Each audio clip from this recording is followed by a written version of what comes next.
Bonjour, nous revoici pour une vidéo sur la série des recherches V. L'idée aujourd'hui, c'est sur cet outil finalisé. Au lieu d'avoir à saisir donc des éléments à la main, c'est de proposer une liste déroulante de choix. Le terme est appelé validation de données en fait sur Excel, et la commande vous la trouvez sur le menu données. Et alors selon votre version, de toute façon vous allez retrouver ça dans outils de données là. Le menu peut paraître un peu différent, et puis selon l'espace que vous avez à l'écran, ces commandes peuvent être enfouies ou pas, mais en tout cas elle est là. Vous pouvez aller là-dedans pour faire certaines autres choses. Ce qui nous intéresse, c'est validation de données, c'est qui revient en fait à cliquer là.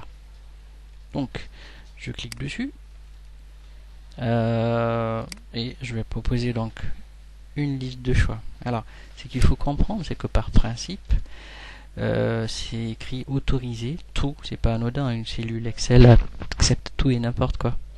Donc il y aura une session dédiée à ces outils qui sont quand même pas mal.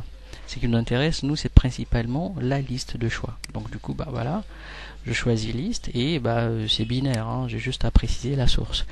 Puisqu'il s'agit de préciser le matricule et d'afficher les informations relatives, la source ce sera les matricules, mais tous. Donc du coup, je sélectionne les matricules dans ma base. C'est fini, ouais, c'est assez rapide. Donc là, désormais, quand je me mets dessus, vous voyez, il me propose justement de choisir un matricule. Vous voyez.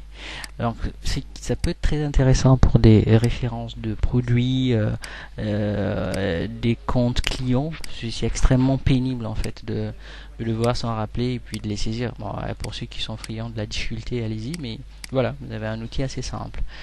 Il faut savoir que si vous cliquez et que vous tapez quelque chose qui n'existe pas, voilà, ça rejette la saisie. Donc cette validation, donc ce contrôle de saisie, on peut l'améliorer grâce à ces deux menus.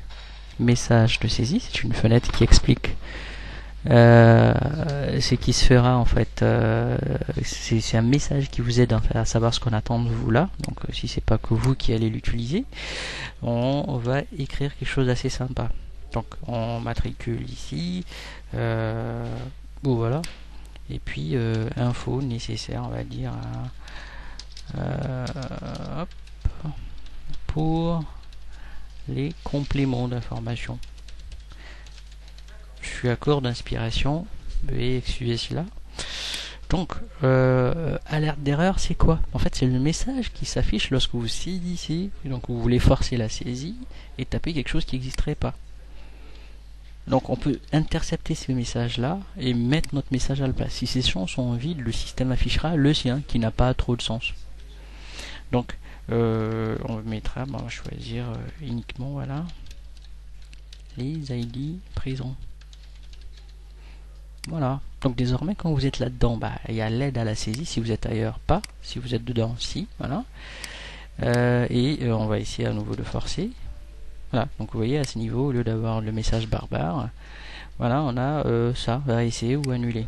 Alors pourquoi réessayer ou annuler? C'est simplement parce que le type de message, c'est un message stop, sinon avertissement, sinon information. Le nom a légèrement changé selon les versions, mais le comportement est le même. L'avertissement, ça dépend dans certaines situations.